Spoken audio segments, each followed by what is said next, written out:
Assalamualaikum warahmatullahi wabarakatuh. Perkenalkan, nama saya Mas Syarif Hidayat SPDI. Saya adalah guru pendidikan agama Islam di SDIT Al-Ansori, Kecamatan Sarangbaru. Saya adalah mahasiswa PPG Daljab angkatan ketiga tahun 2025 di LPTK UIN Sunan Gunung Jati, Bandung dengan NIM 5252113861.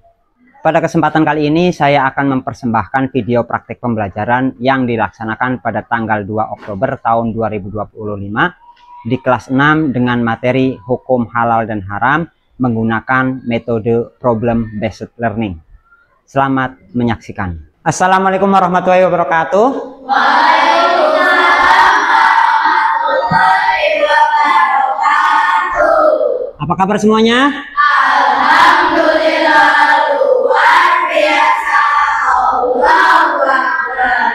Alhamdulillah ya kalau kabarnya baik semua.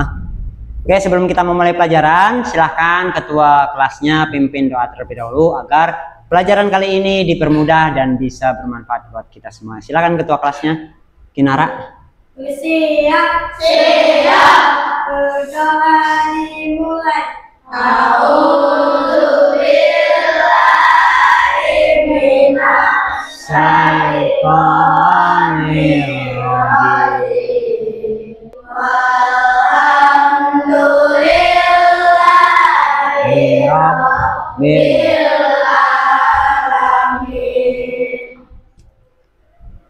Hari ini masuk semua enggak? Nah, siapa yang akan masuk? Faizul. Bapak catat dulu. Faizul kenapa? Sakit. Oh, sakit. Selain Faizul masuk semua berarti ya? Oke, kita doakan buat teman kita yang lagi sakit, mudah-mudahan cepat sehat kembali dan bisa berkumpul dengan kita di sini untuk mengikuti pelajaran. Sebelum kita mulai pelajaran, silahkan dirapikan dulu, cek dulu samping kanan kirinya sama di kolong mejanya sudah bersih apa belum. Oke. Sebelum Bapak memulai pelajaran, Bapak akan mereview terlebih dahulu materi minggu lalu. Ada yang masih ingat minggu lalu tentang apa? Iya? Saling memaafkan. Saling memaafkan. Kita minggu lalu sudah mempelajari materi tentang saling memaafkan. Maaf artinya apa? Minggu lalu maaf, Habibi? Menghapus apa? Dosa kecil kita. Nah, di pertemuan kali ini kita akan mempelajari tentang materi. Ada yang sudah baca semalam? Tentang apa materinya? Nada? Hukum halal dan haram. Ya, hukum halal dan haram. Kenapa kita harus mempelajari ini sebelum Bapak ke tujuannya? Ada yang tahu apa arti makna halal? Halal apa artinya? Ya? Makanan yang boleh dimakan atau sesuatu yang boleh dilakukan. Kemudian ada yang tahu nggak apa itu makanan atau makna dari haram? Makanan yang tidak boleh dimakan. Makanan yang tidak boleh dimakan atau sesuatu yang tidak boleh dilakukan, itu makna haram ya. Contohnya apa? Ada yang tahu nggak contoh dari halal dan haram? Sapina? Sayuran, buah. Tujuan kita mempelajari materi ini ya, biar apa? Tujuannya yang pertama, biar kita bisa memahami arti dari halal dan haram. Selain kita memahami artinya, kita juga harus tahu dasar hukumnya. Ya, tujuannya kita nanti biar paham dasar hukum halal dan haram itu apa. Kemudian memahami sebab-sebab makanan itu bisa halal dan haram. Serta kita akan menerapkannya dalam kehidupan sehari-hari. Ya, itu tujuan dari mempelajari materi hukum halal dan haram. Nah, sekarang kita langsung menuju ke materinya, definisi halal dan haram. Namun sebelum Bapak jelaskan tentang definisi halal dan haram, kita ice breaking dulu. Ayo silakan kalian berdiri dulu. Ayo kita mulai ya. Tepuk tangan ke kanan, tepuk tangan ke kiri. Apa sih definisi halal? Halal adalah sesuatu yang diperbolehkan oleh syariat Islam untuk digunakan, dikonsumsi, ataupun dilakukan. Haram adalah segala sesuatu yang dilarang oleh syariat Islam, baik itu untuk dikonsumsi, digunakan ataupun dilakukan. Maksudnya, sesuatu hal yang kita makan atau yang kita lakukan, kalau didasarkan sudah halal, dasarnya sudah halal, maka boleh dilakukan. Sedangkan kalau yang dasarnya haram, maka tidak boleh kita lakukan, baik itu makanan, perbuatan ataupun yang lainnya. Kalau memang haram, maka harus ditinggalkan. Kemudian yang kedua yaitu tentang dasar hukum halal dan haram.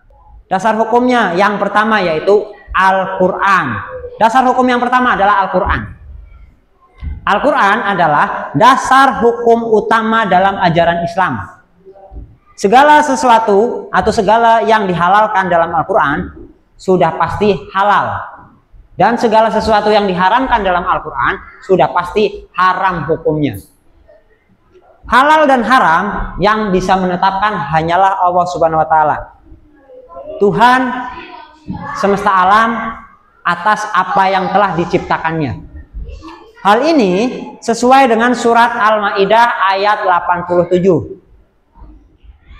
yang berbunyi, A'udzubillahi minasyaitonirrajim, Bismillahirrahmanirrahim. Ya ayyuhalladzina amanu la tuharrimu thayyibati ma ahallallahu lakum wa la ta'tadu.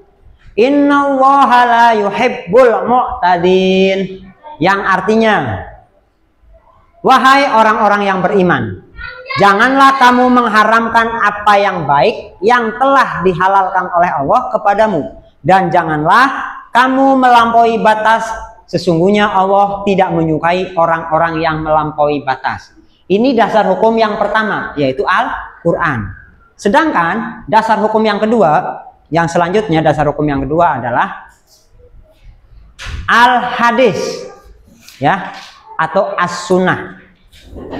Al-Hadis atau As-Sunnah adalah perkataan, sabda, perbuatan, ketetapan dan persetujuan dari Rasulullah Shallallahu Alaihi Wasallam, ya, yaitu Nabi Muhammad, yang dijadikan landasan syariat Islam. Jadi segala sesuatu yang sudah disetujui oleh Rasulullah, baik itu perkataan, perilakunya dan lain sebagainya, kalau datangnya dari Rasulullah, itu kita boleh mengikuti, karena itu dasar hukum yang kedua dalam syariat Islam. Karena Al-Hadis ini juga setelah Al-Quran itu menetapkan hukum halal dan haram. Dasar hukum yang ketiga adalah ijtihad ulama. Ijtihad adalah pengarahan segala upaya, pengetahuan, kemampuan, terutama kemampuan daya pikir yang dimiliki oleh para mujtahid untuk menggali dan menemukan hukum-hukum syariat. Orang yang bisa melakukan ijtihad hanya para ulama yang telah memiliki syarat menjadi mujtahid. Di Indonesia sendiri, ulama yang tergolong ke dalam mujtahid yaitu ulama yang ada di dalam Majelis Ulama Indonesia, atau kita mengenalnya sebagai MUI. Dan mereka sudah banyak mengeluarkan fatwa tentang makanan dan minuman yang halal dan haram. Sudah ditetapkan oleh para mujtahid. Itu dasar hukumnya, ya. Kemudian yang selanjutnya ada sebab-sebab makanan itu halal dan haram. Sebab yang pertama yaitu berasal dari zat asalnya. Allah Subhanahu wa Ta'ala telah menetapkan sesuatu yang haram karena zat asalnya. Misalnya Allah mengharamkan bangkai, darah, daging babi, dan sebagaimana yang telah dijelaskan dalam Al-Quran, yang artinya sesungguhnya dia hanya mengharamkan atasmu bangkai, darah, daging babi, dan daging yang disembelih tanpa menyebut nama Allah Subhanahu wa Ta'ala. Surat Al-Baqarah ayat 173.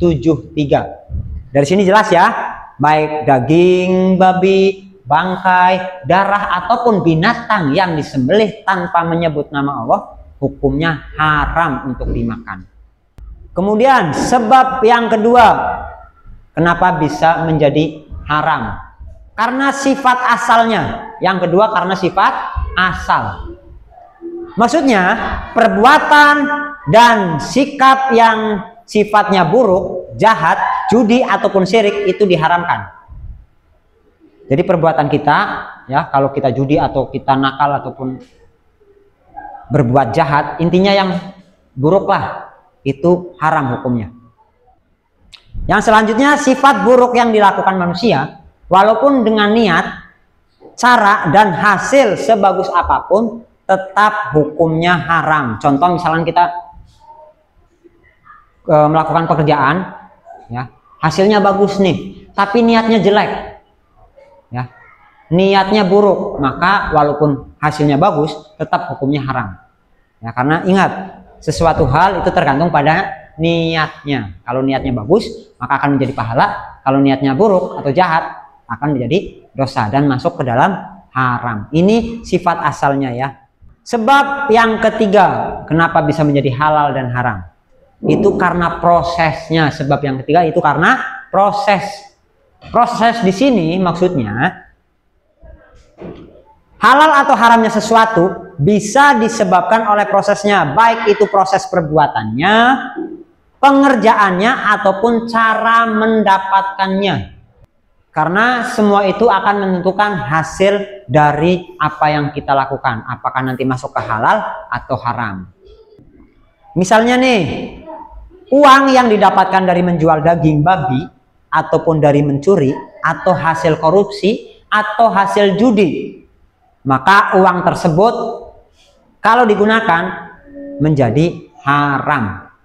Ya, walaupun duit itu banyak, tapi kalau hasil mencuri, hasil judi, haram hukumnya kalau dipakai. Ya. Itu sebab-sebab kenapa bisa menjadi haram. Ya. Tadi ada zat asalnya, prosesnya, dan asal sifatnya, ya. Kemudian untuk yang selanjutnya ada penerapan halal dan haram dalam kehidupan sehari-hari. Halal dan haram dalam kehidupan sehari-hari. Yang pertama, penerapan dalam sikap. Penerapan dalam sikap menanamkan keyakinan dalam sikap sehari-hari bahwa hukum halal itu, ya, hukum halal dan haram itu ditetapkan oleh Allah Subhanahu wa taala dalam kemaslahatan manusia. Penerapan yang kedua, dalam perilaku kita, ya, dalam perilaku kita menerapkan perilaku yang mencerminkan perilaku baik dan menjauhi perilaku buruk atau yang diharamkan. Jadi dalam kehidupan sehari-hari kita harus menunjukkan perilaku kita dengan hal-hal yang baik, jangan sampai menerapkan hal-hal yang buruk, ya. Penerapan yang ketiga, dalam konsumsi. Nah, ini biasanya berkaitan dengan makanan. Membiasakan dalam kehidupan sehari-hari mengkonsumsi makanan yang halal dan menjaga diri dari mengkonsumsi makanan yang telah diharamkan sesuai dengan syariat Islam. Contoh, ketika kita mau makan sesuatu, maka kita harus tahu dulu tuh makanan itu halal apa haram. Jangan asal dimakan saja, ya. Itu tadi penerapan halal dan haram sesuai dengan syariat Islam. Sampai sini paham? Atau ada yang mau yang ditanyain tentang halal dan haram? Sapina? Jika kita berkunjung ke rumah teman kita yang non muslim dan disajikan makanan terhadapnya dan kita tidak sengaja dimakan, padahal itu makanan yang haram, itu boleh nggak, Pak? Sebelum Bapak jawab, ada yang mau nanya? Ada yang mau nanya. Ada yang mau jawab? Bibi? Boleh. Boleh. Kenapa, Bi? Karena tidak tahu. Ya. Ada lagi? Ya, memang benar diperbolehkan karena tidak tahu, ya.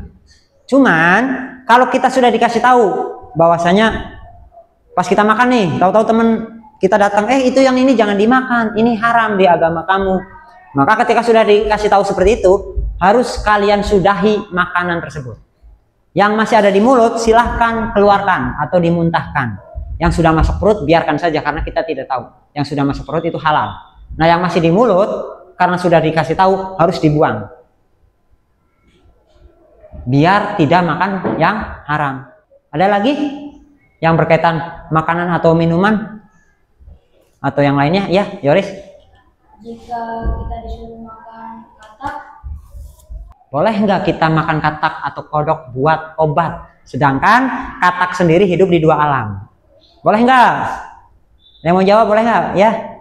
Boleh tapi cuma sekali. Boleh tapi cuma sekali. Ada lagi? Nggak ada? Nah, Bapak kasih tahu ya.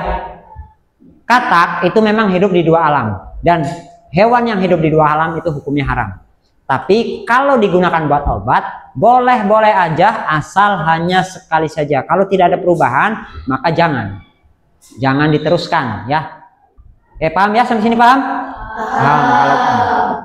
Oke, kalau paham, untuk biar kalian lebih paham lagi dan memahami tentang hukum halal dan haram, ya, Bapak akan bagi kelompok terlebih dahulu. Nanti kalian mengerjakan tugas kelompok dan mendeskripsikannya ke depan ya. Kalian amati dari masalah yang ada yang sudah Bapak siapkan nih. Di sini Bapak sudah menyiapkan masalah atau kasus yang harus diselesaikan.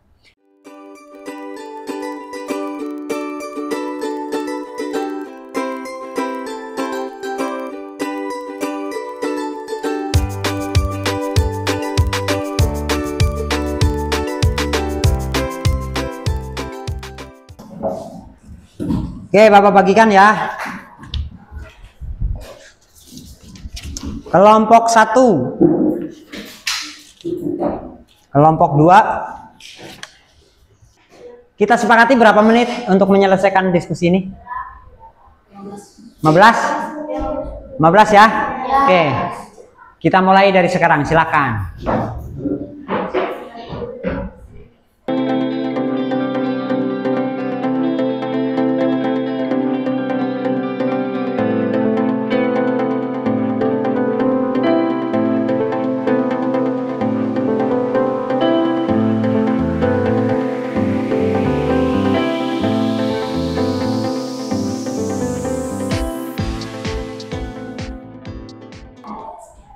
Udah semua udah? Udah. Oke, kalau udah kita presentasikan ya. Siapa yang mau menjelaskan? Oke, silakan Oke.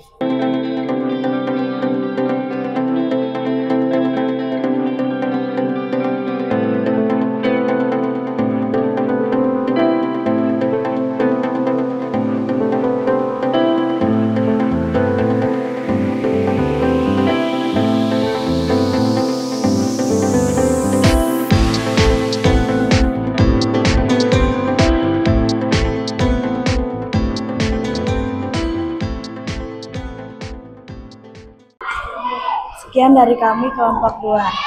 Wassalamualaikum warahmatullahi wabarakatuh. Tepuk tangan. Waalaikumsalam warahmatullahi wabarakatuh. Sebelum Bapak lanjutin, kita ice breaking terlebih dahulu lagi ya. Tepuk pagi, tepuk siang. Ingat, di pelajaran kali ini kita mempelajari tentang hukum dan halal suatu makanan. Halal artinya itu diperbolehkan oleh syariat Islam, sedangkan haram itu tidak diperbolehkan oleh syariat Islam ya. Kemudian halal atau haram itu ditentukan dari zat asalnya ya, cara mendapatkannya, atau dari sifat barangnya ya. Selain itu, halal dan haram itu sudah ada dasar hukumnya. Yang pertama tadi apa saja? Ada 3 ya dasar hukumnya. Pertama Al-Quran, yang kedua hadis, yang ketiga ijtihad ulama ya. Silakan Bapak minta dari kalian, ada yang mau merefleksikan materi hari ini? Coba siapa? Oh, Fakih. Fakih, silakan Ke refleksikan. Bentar Ke. Silakan Ke merefleksikan materi hari ini. Setelah belajar tentang hukum halal dan haram, saya menyadari bahwa Allah memberikan aturan bukan untuk membatasi hidup kita, tetapi juga untuk menjaga kesehatan, keselamatan, dan keberkahan. Saya harus lebih berhati-hati dalam memilih makanan. Saya belajar bahwa hukum halal dan haram tidak tentang makanan, tetapi juga tentang perbuatan sehari-hari. Berkata jujur adalah halal, sedangkan berbohong adalah haram. Jadi saya harus selalu berusaha melakukan yang baik dan menjauhi yang buruk. Ilmu halal dan haram mengingatkan saya bahwa setiap yang kita lakukan akan dipertanggungjawabkan di hadapan Allah. Jika kita menjaga diri dari yang haram, berarti kita sedang berusaha taat dan mendekatkan diri kepadanya. Oke, tepuk tangan buat Talita. Kita harus saling mengingatkan agar mereka ataupun kita bisa terhindar dari siksaan api neraka, agar terhindar dari hal-hal yang diharamkan. Karena makin banyak makanan haram yang kita konsumsi, makin berat juga dosa yang harus kita tanggung nanti di akhirat. Nauzubillah ya. Mungkin itu saja untuk pertemuan hari ini ya. Mudah-mudahan apa yang kita pelajari bisa bermanfaat buat kita semuanya, bisa kita terapkan di kehidupan sehari-hari. Dan Bapak ingatkan untuk pertemuan berikutnya kita akan membahas tentang kisah Khulafaur Rasyidin atau jasa-jasa dari Khulafaur Rasyidin. Mungkin itu saja ya. Sebelum Bapak akhiri, silahkan ketua kelasnya pimpin doa terlebih dahulu. Tadi mana? Silahkan Kinara untuk pimpin doa penutup terlebih dahulu.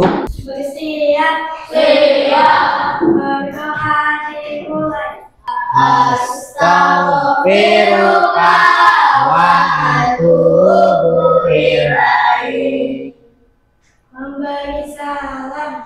Assalamualaikum warahmatullahi wabarakatuh. Waalaikumsalam warahmatullahi wabarakatuh. Sampai jumpa kembali di pertemuan selanjutnya. Silakan beresin bukunya dan pulang.